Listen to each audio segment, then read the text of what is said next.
Fala aí galera, aqui é o PH e eu vim trazer para vocês hoje um vídeo respondendo a várias perguntas que vocês deixaram para mim nas redes sociais, então bora lá.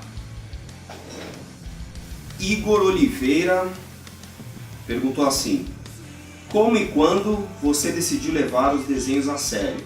Amo o teu trabalho. Valeu Igor, tamo junto aí. Eu comecei a flertar com o mercado de trabalho aos 16 anos. O antigo estúdio Peixoto Produções Artísticas, eles estavam contratando uma molecadinha nova para desenhar Mega Man. Comecei a organizar o material, montei um portfólio e levei para eles. E aí eu consegui desenhar o meu primeiro Mega Man. Agora eu vou denunciar a minha idade, né? Isso foi em 1900 eu peguei em 97, foi quando eu fechei o contrato com eles para desenhar o Mega Man 3. Já tinha 18 anos, estava quase fazendo 18 anos. Biel, com quantos anos começou a desenhar? Comecei a desenhar cedo, que nem toda criança. Minha filha, ela tem 5 anos e já desenha desde 1 ano de idade, né? Eu comecei a fazer meus garranchos nessa mesma época. Porém, eu acho que com 6 anos de idade, meu traço já estava diferente das outras crianças. Eu já desenhava... Eu acho que na época estava passando na televisão a Super Máquina, e eu já desenhava a Super Máquina, desenhava as formas, já o pneu, já desenhava o carro já bem mais estiloso que as outras crianças. Guilherme Dancer, esse é dos meus. Como aprendeu a desenhar? Grande abraço.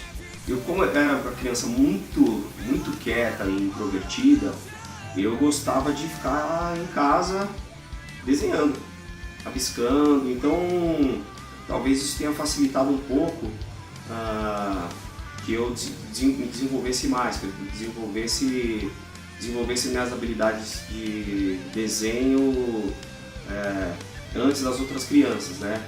Quando eu fazia arte ou quando eu ia mal na escola, por exemplo, a minha mãe me deixava de castigo sem desenhar. Depois eu fui aprender as técnicas, né?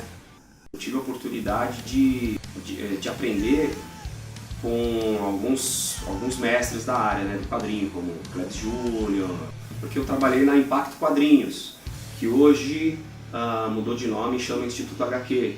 E lá eu tive contato com esse pessoal, então eu consegui refinar um pouco a minha técnica, e eu sempre estudei muito o traço, não só as formas, mas o traçado, as linhas que os artistas japoneses fazem, né? Porque o mangá, ele não é só olho grande, ele tem a ver com a pegada do traço, né? As formas, os traços mais angulares e a pegada, né? Por assim dizer. Mas eu tive uma parte do meu aprendizado trocando ideia com as feras, né, da área. Eu aprimorei o meu trabalho observando o trabalho de muitos caras bons. Caos Parzival: como trabalhar na área de HQs e mangás? Qual faculdade e como arrumar o primeiro emprego? Para trabalhar na área de HQs e mangá, você precisa primeiro aperfeiçoar sua técnica, aperfeiçoar o seu desenho e a narrativa, porque o que acontece? Mais do que o desenho, mais do que ter um bom traço, os editores, eles vão olhar como você conta a história. Então não adianta, assim, você tem que criar um bom portfólio, e não adianta você criar um portfólio com ilustrações. Você tem que criar um portfólio com páginas de quadrinho, sequências de 3 páginas, 4 páginas. Então você desenha o personagem que você quer, de preferência um personagem muito conhecido, e aí você faz 3 ou 4 páginas de uma sequência, mostrando toda a sua habilidade de poder narrativo. Os editores, eles estão interessados em arte sequencial.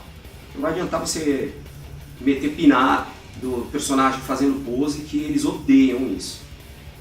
Então, para isso você precisa se aperfeiçoar muito, estudar muito, conhecer gente boa na área que te oriente, ter humildade para refazer todo o material que você achava que estava bom e a pessoa te falar, não, isso aqui não serve, isso aqui não serve, faz assim, assim, assado. Então é bom você procurar uma orientação, talvez uma escola. Eu recomendo o Instituto HQ, e lá existe gente que trabalha no mercado internacional. Existe o Klebs Júnior, que ele pode fazer um agenciamento, pode, além de orientar o seu trabalho, se você tiver bom mesmo, pode dar um kickstart na sua carreira mesmo. Faculdade para arrumar o primeiro emprego. Em quadrinhos. Quadrinho não é emprego. Você está prestando um serviço. O contratante, ele está contratando o seu talento. Então, a gente precisa dar valor para esse status. Não estou querendo ser arrogante, não é ser melhor do que ninguém, mas vamos elevar esse status aí. Nós somos um talento contratado, nós não somos empregados. Em quadrinhos você não vai arrumar emprego, você vai prestar serviço para alguém que precisa do teu diferencial de mercado. Faculdade tem faculdade de belas artes, agora de quadrinhos não tem. Você pode fazer cursos de quadrinho que vão agregar muito ao seu portfólio, vão te ensinar a construir quadrinhos, vão te educar na área da arte sequencial, que é muito importante. Gillis, bom, é assim mesmo, Gillis. Como você foi convidado para desenhar o Mega Man? Bom, Gillis, eu não fui convidado, eu meti o pé na porta. Eu tava na escola e aí um amigo meu chegou assim, pô, você ficou sabendo que na revista Animax eles estão precisando de novos talentos para desenhar a revista do Mega Man. Eu falei, mano, minha cabeça fez assim, ó.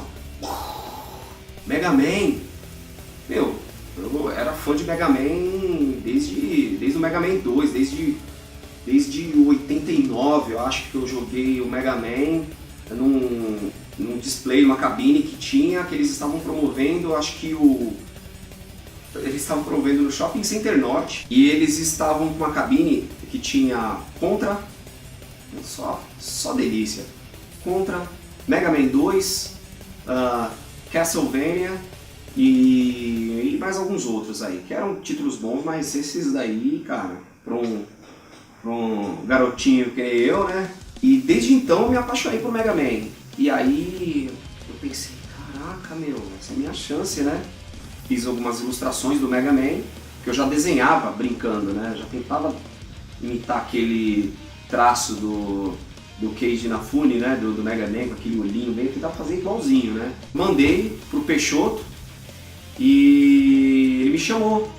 E aí eu conheci a Gibitec em Fio, que era o point, que a galera otaku, que o movimento estava começando a acontecer aqui em São Paulo, né, esse movimento otaku, né, e a galera lá já estava super adiantada, eles já tinham uma tribo gigantesca já, que eu nem sabia, eu curtia anime desde muito cedo, se bobear antes até do que muitas das pessoas que estavam lá, mas eu não vivia a cultura, né, e lá você tinha a experiência de você viver pela primeira vez no Brasil essa cultura de falar o pessoal ficava falando as frasezinhas de anime, as meninas ficavam querendo ser kawaii, sabe? Essas coisas de otaku, né?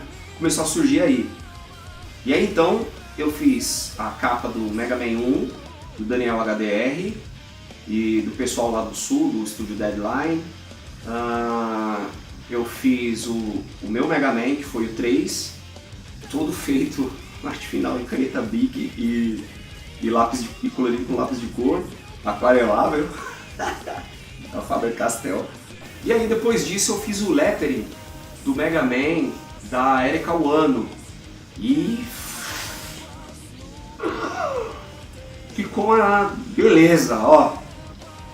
Inclusive eu peço aqui desculpas a Erika Wano por ter assassinado o padrinho dela, porque, cara, tinha erro de digitação e eu imprimia os textos, recortava e colava por cima do desenho, porque não tinha computador para fazer a montagem, né?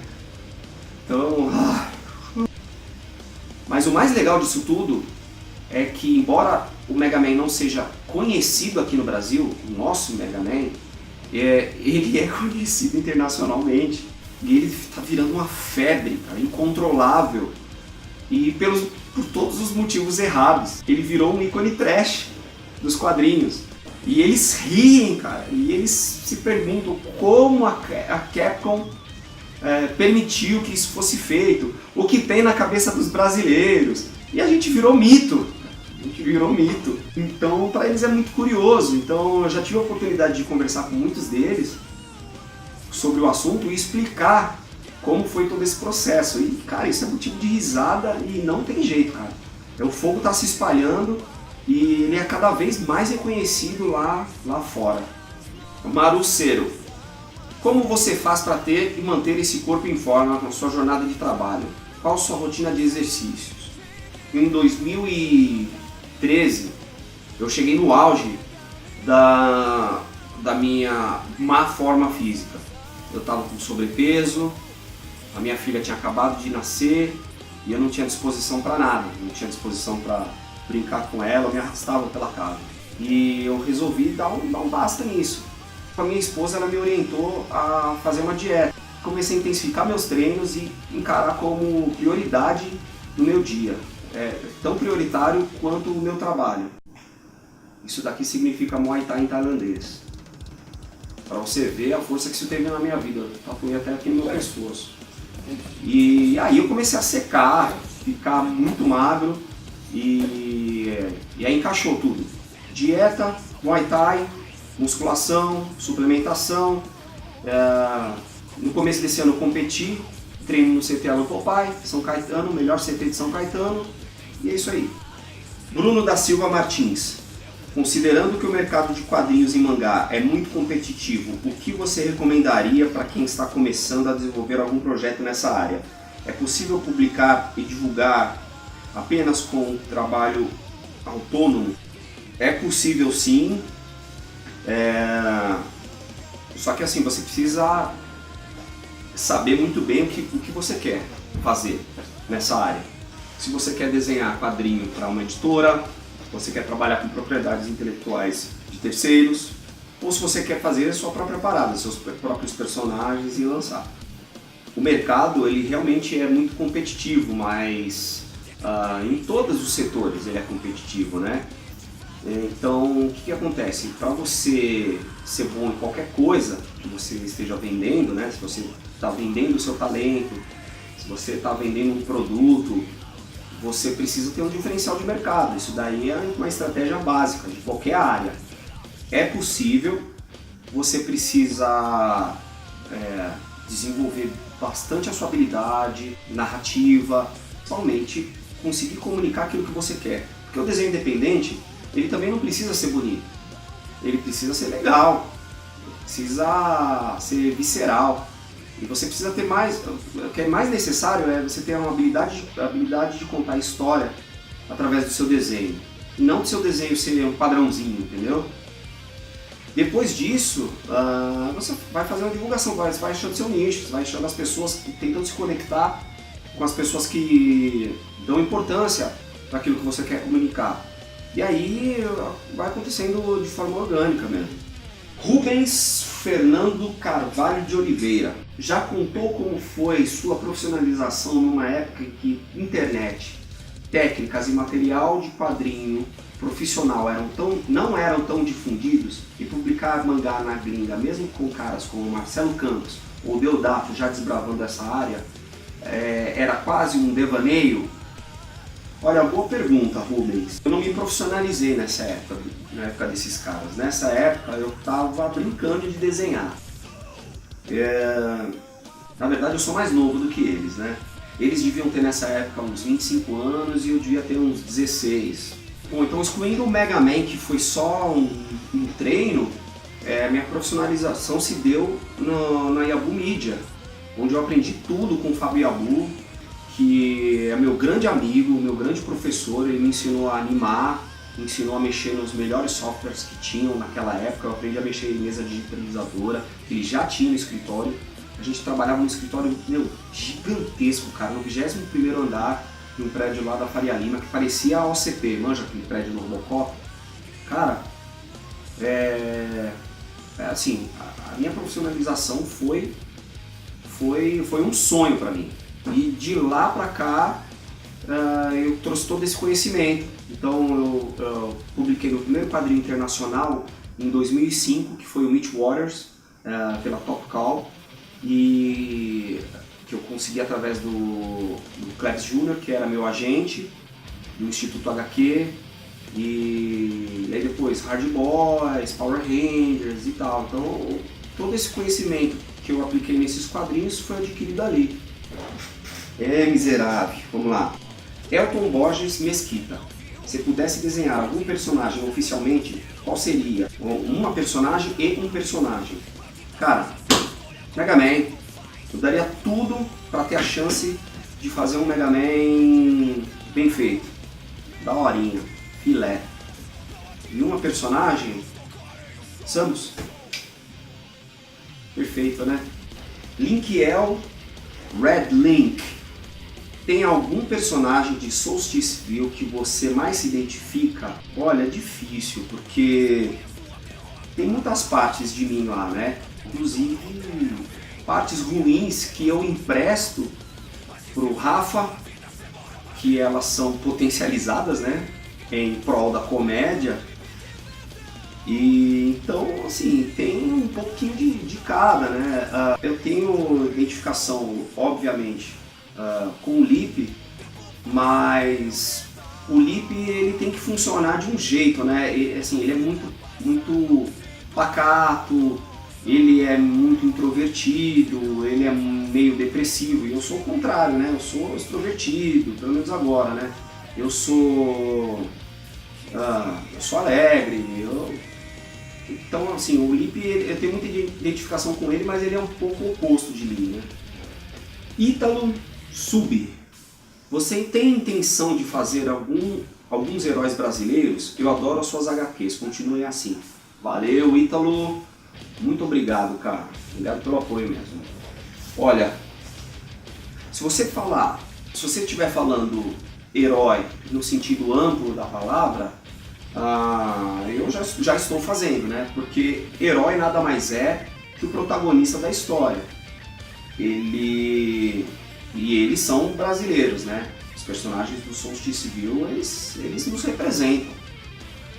Como eu disse, não daquela forma caricata, daquela forma forçada. Eu estou fazendo um quadrinho para ter identificação nacional. Não, mas eles nos representam, eles falam que nem a gente, eles agem que nem os jovens daqui, da nossa cultura, agem, né? Então, nesse sentido, eu já faço heróis brasileiros. Agora, se você quer dizer no sentido de super-herói, com poderes e tal, primeiramente, como eu já respondi anteriormente, eu não gosto de super-heróis. Então, não tenho intenção, a menos que seja um herói com poderes, mas assim, não baseados em heróis norte-americanos, mas um herói estilo Mega Man, um herói estilo Yusuke Urameshi, sabe? O cara que tem superpoderes e tal. Então, nesse sentido, eu tenho intenção. Fazer uma história mais de ação e não tão de comédia. Raniel Romo. Qual a inspiração para criar Solsticeville? E nesses personagens, se tem alguma antiga paixão sua para fazer as garotas? Na época eu estava assistindo muito South Park.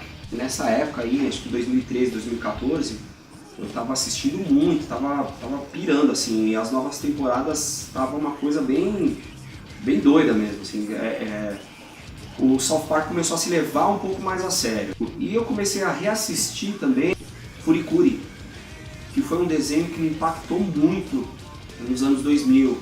Agora, quanto a paixões antigas que me inspiraram, né, para fazer as garotas do Solstice View, não pessoas específicas, mas eu resolvi trazer muita coisa assim que o jovem traz, né? Porque eu tive muita experiência nisso, né? Todos nós passamos por essa fase. Lógico, as situações são exageradas para criar drama, para criar comédia, então eu exponho o Lipe e os amigos dele a situações humilhantes, né?